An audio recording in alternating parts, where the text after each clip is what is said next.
So this is tutorial 16 on editing questions. So if you've already put a question in the database and you want to change it, this is the tutorial that shows you how to do it. So we'll go straight into WIZZKWIZ. I can see the standard screen here, and if we click the edit questions button, okay, as a little hint explains, we can then edit any questions we want. You can click this button here to close the window. This button will give you, take you to the tutorials page, and this button will expand it to full size like that, so you've got plenty of room to do whatever work you need to do. So I've set some golf rules questions, so I'm going to put golf in there, and then if I click populate questions, it will give me the questions I have put in. But as you can see here, I can restrict it to certain ID numbers, so I've got between 1 and the default's about 1 billion, so it's obviously not going to go up to that, but I'm limiting it to 10 questions, so it doesn't take too long to download them all. If I make it 100 questions, it will take quite a bit longer. It's still doable. It doesn't take that long, but it does take a few more seconds. So if you can see a few more seconds, but if you know which ID number your question is you want to edit, then you can restrict the numbers by putting in, say, 3000 there and 2000 there. Then I can restrict the numbers and just say look at 10 questions like that. Okay, so that's nice and easy. The other thing that's very useful to be able to do at this stage is, you can see here you've got all the feedback. Okay, so you've got on this question the right answer is always A for multiple choice. Obviously they're randomized when you actually set them, so you can see here 17 people have got it right, one person's got it wrong, and nobody's passed on it, and there's nobody's clicked any of the feedback buttons there. But what's particularly useful is to look through the questions to find where somebody's put in that there are, say, typos or something like that. So what we can do is just order by negative feedback, click populate questions again, and now we see the ones with the most negative feedback come out first. Okay, so we can actually edit the ones that probably need to be edited. And also we can click order by wrong answers as well. So if we now populate questions again,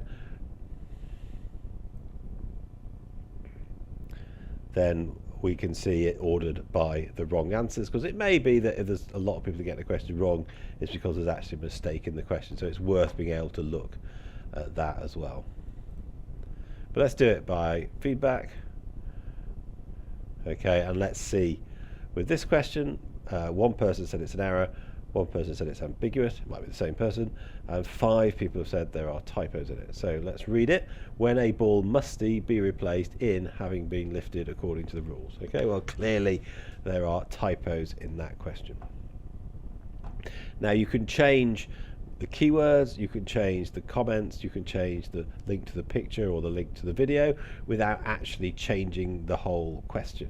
So for example, if you want to add, say, just to say personalize it a bit so that somebody you might be able to set a test specifically on the question you've set, you could just put your initials there as a keyword, so somebody could just search for those initials, something like that. It's a perfectly valid thing to do.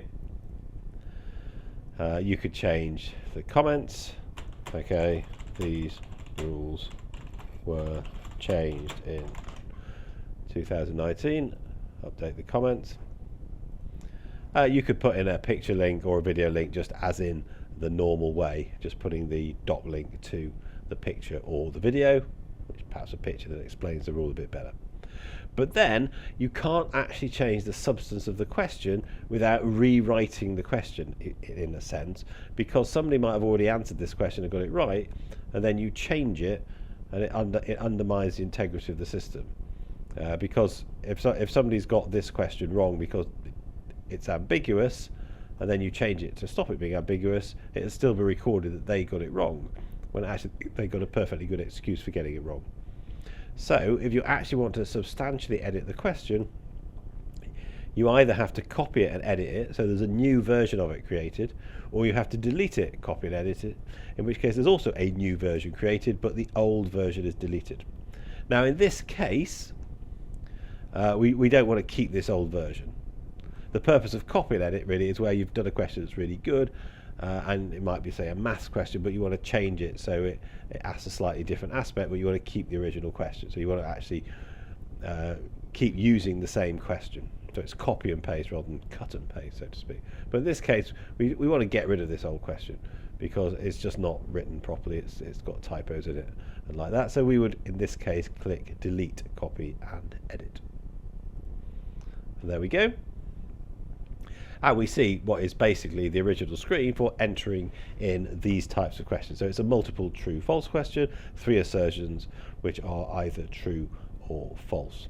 And it's very important that you do click the submit question at the end of this, because you have now deleted the original question. Okay, so let's get this question tidied up a bit. So let's have a capital letter there. When a ball must be replaced in, and it should be a bunker, that's the point of the question.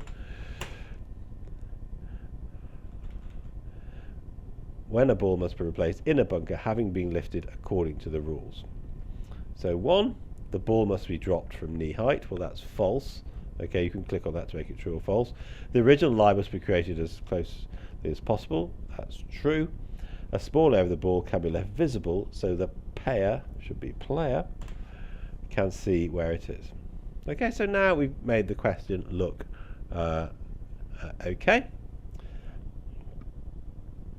And we can click test question there to see if that works okay. Yep, seems to all work okay. And we click submit question to enter the question into the database, and we get the new ID number there.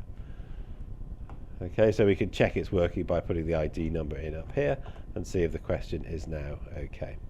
So that's how you edit questions. It's as simple as that.